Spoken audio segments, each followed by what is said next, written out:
I think they're going to crown the king and make BlackRock the official first Bitcoin ETF. There's all this stuff about they're going to do them all at once. Maybe they're going to do them sequentially. We'll see. But BlackRock's definitely going to be one of them. If they're not the only one, they'll definitely be one of them. If GBTC is not approved, right? If they stick it to Barry and Michael and don't give them the approval to convert to an ETF, all 90%, some huge amount of the money of that $25 billion in GBTC is leaving. It's going to move, and it's going to be instantaneous. Bitcoin price peaked at $47,200 on Monday amidst rising anticipation of the SEC's decision on the spot Bitcoin ETFs. Market participants expect approval to be imminent, and while most experts believe that the approval is already priced in, Bitcoin's price climbed nearly 6% in the past week. Mark Yusko, founder, CEO, and CIO at Morgan Creek Capital Management, offered insights into the Bitcoin ETF approval timeline.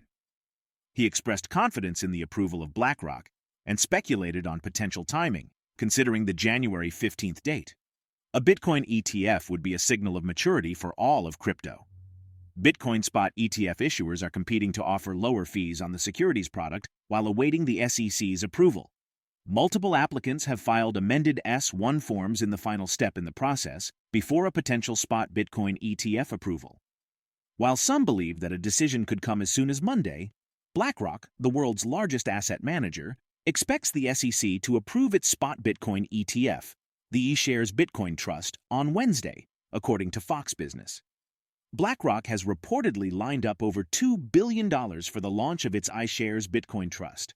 The discussion extended to Coinbase. Yusko suggests that Coinbase might initially see investors departing to ETFs. Yet, since these ETFs are expected to settle in Coinbase's custody, it could bring additional profits to the platform.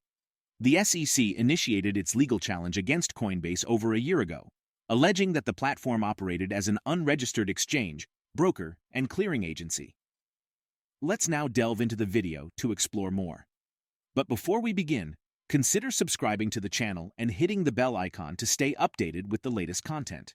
The great migration, this buffalo stampede of capital into these Bitcoin ETFs, which again, I'm sticking with my projection. I mean, we're recording this on Friday the 5th. This is our Epiphany show, so we're going to have to do a bunch of Epiphanies because we'll release on the Feast of the Epiphany, the 6th.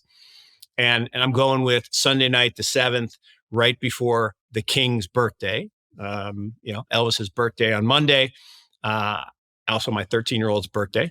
I think they're going to crown the king and make BlackRock the official first Bitcoin ETF. There's all this stuff about they're going to do them all at once. Maybe they're going to do them sequentially. We'll see. But BlackRock's definitely going to be one of them. If they're not the only one, they'll definitely be one of them. And the amount of money that's going to shift from these proxies into the Bitcoin ETF, just kind of like, people bought GBTC and they're like, why am I paying 2% for holding Bitcoin? Like, why? Well, because it's the only way, if you wanted it in your brokerage account or your IRA, that was the only, I guess there were some IRA services, but if you wanted a brokerage account, the only way was to own this trust. And if you wanted to own direct ownership, even like BITO and the others were futures. They weren't direct spot ownership. And MicroStrategy is, a Bitcoin bank bolted onto a kind of money-losing software company. So it really is a Bitcoin bank at this point. And the reason it outperformed not only from this proxy phenomenon, but also they have a little bit of leverage. Not a huge amount of leverage, but Michael can go borrow money back when he borrowed the first tranche at 0 interest rates. It's a pretty good deal. And buy Bitcoin. Now, he looked really stupid for a long time. People were like, oh, he's going to get margin call. He's going to go to 0 because if you borrow money and buy an asset that goes down, that's a bad outcome. Now, it's only a bad outcome if the loan can get called. And everybody says, oh, well, his loan's going to get called. Nope, never got called. Came really close. Came really close, but loan never got called. Never got the margin call. And now he's looking really smart, and I guess he's buying more. So I do think some of those things are absolutely going to see less. Now, you take something like Coinbase, that's a toss up, because while people will certainly move from Coinbase into the ETFs, many of them are going to settle in custody inside Coinbase, and so they're going to make some additional profits. Now, there's one guy last night who issued some reports saying, "Oh, but you're overstating how much that's going to be, and this stock's going down by 67%." I'm like, dude, really?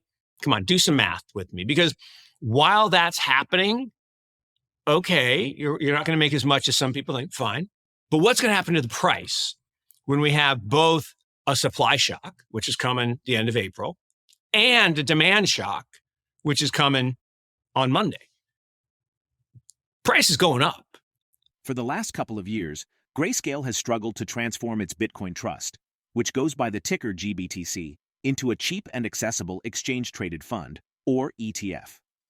According to Yusko, if GBTC doesn't get approval for conversion into an ETF, a significant portion, potentially up to 90% of the $25 billion invested in GBTC, could swiftly exit the market. The ongoing Bitcoin price renaissance is particularly enjoyable for MicroStrategy, the world's largest corporate Bitcoin treasury owner. Last topped up on December 27, 2023, the firm's stash now totals 189,150 Bitcoins. As of January 9th, this is worth approximately $8.832 billion, $840 million more than on January 1st. As Cointelegraph reported last week, MicroStrategy CEO Michael Saylor is himself enjoying a similarly successful investment, personally owning more than 17,000 Bitcoin. Yusko implies that Saylor's move to sell shares for more Bitcoin might signal concerns about MicroStrategy's valuation, resembling the overvaluation seen in cloud and software companies based on their price-to-earnings ratios. Let's redirect our attention to a video now.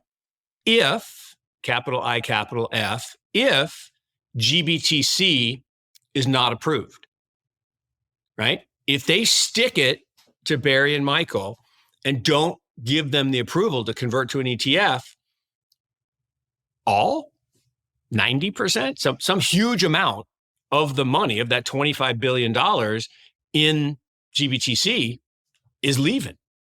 It's going to move, and it's going to be instantaneous. So that would be that would be very disappointing to the market, because the market would be like, well, why isn't the price going to the moon? Why aren't your stocks right? Well, because look, I think a couple billion, maybe as much as 3 billion comes in on Monday, big number. But if all that is converting out of GBTC into these, IBTC or whatever gets approved, then net, you're not going to have a bunch of upward pressure. And that would be a big difference. Now, long-term, I don't think it matters. I think long-term, there's 300 billion that's coming into this market. And that's a 1% allocation. That's not even a 2 or 3 or 4%. That's just 1. So I think it's a monster demand shock. But I think MicroStrategy will be good, but not parabolic. Like, people just, it's amazing, right? When things are going down, they extrapolate that it's going down forever. It's going to zero. Yeah. Okay. Probably getting to a point where you should be a buyer, not a seller, right? And we've talked about this, when things go on sale in markets, people run out of the store. Like, just stay in the store and buy the stuff that goes on sale. So when it was going down and the discount, it was already trading at a discount to the assets on its balance sheet, then you probably should have been a buyer. Now, when it's trading at a significant premium, because there's a hashtag I have, insiders don't sell at bottoms. If an insider of a company is selling their stock, they know more than you. They don't sell when it's undervalued, right? We had this thing when I worked at the university. When people would give a gift to the university, we'd sell it immediately. And I always said we should run a hedge fund that just shorted all those stocks. Because if you're giving a gift of an appreciated asset, you're not giving the one that you think is going up more. You're giving the one that you think is topped out and you can't unload it fast enough.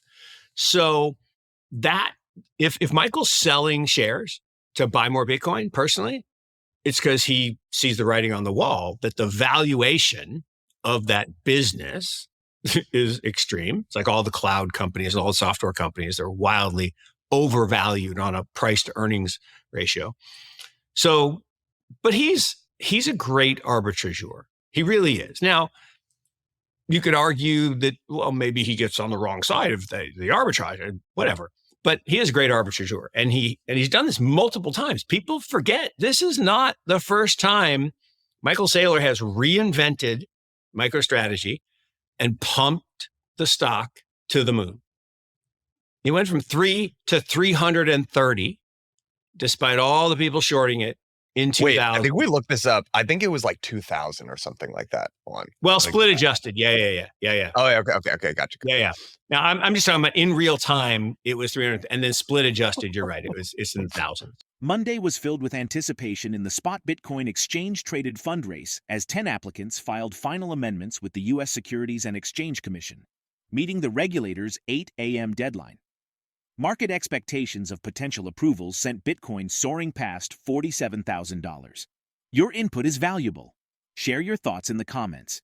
If you found this content helpful, give it a thumbs up and remember to subscribe to stay updated. Thank you for being a part of this journey with us.